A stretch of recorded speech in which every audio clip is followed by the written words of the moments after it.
Hi friends, ಎಲ್ಲರೂ ಹೇಗಿದ್ದೀರಾ? ಎಲ್ಲರೂ ಚೆನ್ನಾಗಿರೋಂಥ ಭಾವಿಸ್ತಾ ಇವತ್ತು ನೈಟಿಂದ ವೀಡಿಯೋ ಮಾಡ್ತಿದ್ದೀನಿ. ನೈಟ್ ಊಟಕ್ಕೆ ಮೊಳಕೆ ಕಾಳು ಸಾಂಬಾರು ಮಾಡೋಣ ಅಂತ ರೆಡಿ ಮಾಡ್ತಿದ್ದೀನಿ. ಮೊದಲಿಗೆ ಒಂದು ಮಿಕ್ಸರ್ ಜಾರಿಗೆ ಒಂದು ಹಿಡಿಯಷ್ಟು ತೆಂಗಿನಕಾಯಿ ಮತ್ತು ಒಂದು 3ರಿಂದ 4 ಚಕ್ಕೆ, ಒಂದು 4 ಲವಂಗ ಮತ್ತು 1/4 ಟೇಬಲ್ ಸ್ಪೂನು ಹುರ್ಗಡ್ಲೆ ಮತ್ತು ಒಂದು ಅರ್ಧ ಟೇಬಲ್ ಸ್ಪೂನು ಗಸಗಸೆ. ಇವಾಗ ಇಷ್ಟನ್ನು ಸ್ವಲ್ಪ ನೀರು ಹಾಕ್ಕೊಂಡು ನುಣ್ಣಗೆ ರುಬ್ಕೊಬಿಡೋಣ. ನೋಡಿ ಫ್ರೆಂಡ್ಸ್, ಇವಾಗ ಆಗಿದೆ. ಇವಾಗ ಅದೇ ಮಿಕ್ಸರ್ ಜಾರಿಗೆ 2 ಹುಳಿ ಟೊಮೊಟೊನ ಹಾಕ್ಕೊಂಡು ಇದನ್ನು ಕೂಡ ರುಬ್ಕೊಂಡೆ. ಇವಾಗ ಮತ್ತೆ ಒಂದು ಸ್ಟವ್ ಮೇಲೆ ಒಂದು ಕುಕ್ಕರ್ ಇಟ್ಟು ಅದಕ್ಕೆ ಒಂದು 3ರಿಂದ 4 ಟೇಬಲ್ ಸ್ಪೂನು ಎಣ್ಣೆ ಹಾಕಿ ಅದಕ್ಕೆ ಒಂದು ಮೀಡಿಯಮ್ ಸೈಜು ಈರುಳ್ಳಿನೂ ಕೂಡ ಹಾಕ್ತಾಯಿದ್ದೀನಿ. ಈರುಳ್ಳಿನ ಸ್ವಲ್ಪ ಫ್ರೈ ಮಾಡಿದ್ಮೇಲೆ ಇದಕ್ಕೆ ಇವಾಗ ಮೊಳಕೆ ಕಾಳನ್ನ ಹಾಕ್ತಾಯಿದ್ದೀನಿ. ಮೊಳಕೆ ಕಾಳು ತುಂಬಾ ಹೆಲ್ತ್ ಬೆನಿಫಿಟ್ ಇದೆ ಫ್ರೆಂಡ್ಸ್. ಮಾತ್ರ ಮಕ್ಕಳಿಗಂತೂ ಇದು ಕೊಡೋದ್ರಿಂದ ತುಂಬಾ ಒಳ್ಳೆಯದು. ಇದೊಂದೇ ಅಂತಲ್ಲ, ಎಲ್ಲ ಮೊಳಕೆ ಕಾಳಲ್ಲೂ ಅಷ್ಟೇ ತುಂಬ ಪ್ರೋಟೀನ್ ಇರುತ್ತೆ. ಮತ್ತು ಸ್ವಲ್ಪ ಬದನೆಕಾಯಿ ಕೂಡ ಹಾಕ್ತಾಯಿದ್ದೀನಿ. ಇವಾಗ ಎರಡೂ ಒಗ್ಗರಣೆಲೆ ಸ್ವಲ್ಪ ನೀಟಾಗಿ ಫ್ರೈ ಮಾಡೋಣ. ಒಂದು 5 ನಿಮಿಷ ಫ್ರೈ ಮಾಡಬೇಕು. ಮತ್ತು ಸ್ವಲ್ಪ ಕೊತ್ತಂಬರಿ ಸೊಪ್ಪು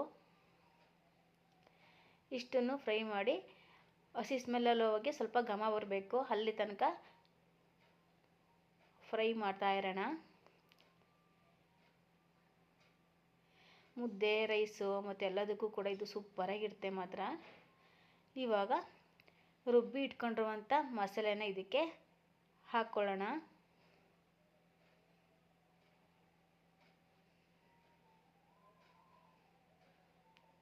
ಇವಾಗ ನಮಗೆ ಎಷ್ಟು ಬೇಕು ನೀರನ್ನ ಅಷ್ಟನ್ನು ಕೂಡ ಹಾಕ್ಕೊಂಡು ಅದೇ ಪಾತ್ರೆಗೆ ಹಾಕಿ ನೀರನ್ನು ಹಾಕ್ತಾಯಿದ್ದೀನಿ. ಇವಾಗ ಇನ್ನೊಂದು ಸ್ವಲ್ಪ ನಾನು ನೀರನ್ನ ಹಾಕ್ಕೋತಾಯಿದ್ದೀನಿ. ತುಂಬ ಗಟ್ಟಿನೂ ಇರಬಾರ್ದು, ತುಂಬ ತೆಳ್ಳಗಿರಬಾರ್ದು, ಮೀಡಿಯಮ್ ಆಗಿರಬೇಕು. ಆವಾಗಲೇ ಮೊಳಕೆ ಕಾಳು ಸಾಂಬಾರು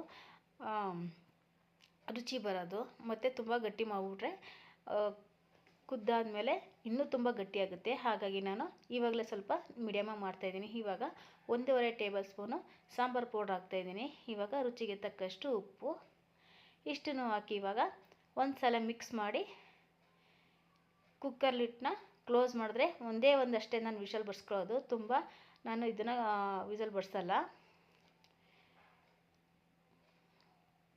ಇವಾಗ ಕ್ಲೋಸ್ ಮಾಡಿ ಇಡ್ತಾಯಿದ್ದೀನಿ.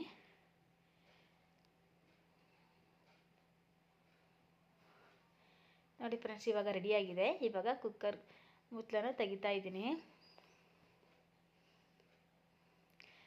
ರುಚಿಯಾದ ಮೊಳಕೆ ಕಾಳು ಸಾಂಬಾರು ರೆಡಿಯಾಗಿದೆ ನೋಡಿ. ಇವಾಗ 1-2 ನಿಮಿಷ ಮತ್ತೆ ಸ್ಟವ್ ಮೇಲೆ ಕುದಿಸಿದ್ರೆ ಸೂಪರಾಗಿರುವಂಥ ಮೊಳಕೆ ಕಾಳು ಸಾಂಬಾರು ರೆಡಿ.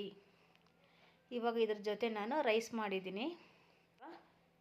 ಇದನ್ನು 1-2 ನಿಮಿಷ ಸ್ಟವ್ ಮೇಲೆ ಮತ್ತೆ ಇಟ್ಟು ಇದನ್ನು ಕುದಿಸೋಣ. ಇನ್ನೂ ಸ್ವಲ್ಪ ಗಟ್ಟಿಯಾಗುತ್ತೆ ಆವಾಗ. ನೋಡಿ ಇವಾಗ ಕುದೀತಾ ಇದೆ. ನೋಡಿ ಎಷ್ಟು ಗಟ್ಟಿ ಬಂದಿದೆ ಅಂತ.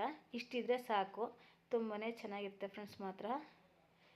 ಇವಾಗ ನಮ್ಮ ದೀಕ್ಷಾ ಬಂದಳು. ನಮ್ಮ ದೀಕ್ಷನಿಗೆ ಇವಾಗ ಊಟ ಬಡಿಸ್ಕೊಡ್ತಾ ಇದ್ದೀನಿ.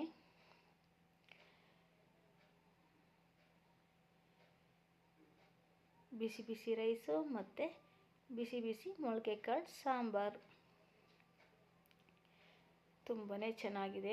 ನನಗಂತೂ ಬಿಸಿ ಊಟ ಮಾಡೋದು ಅಂದರೆ ತುಂಬ ಇಷ್ಟ. ನಮ್ಮ ದೀಕ್ಷನಿಗೆ ಆದರೆ ಇಷ್ಟ ಇಲ್ಲ ಬಿಸಿ ಸಾಂಬಾರು ಊಟ ಮಾಡೋದು.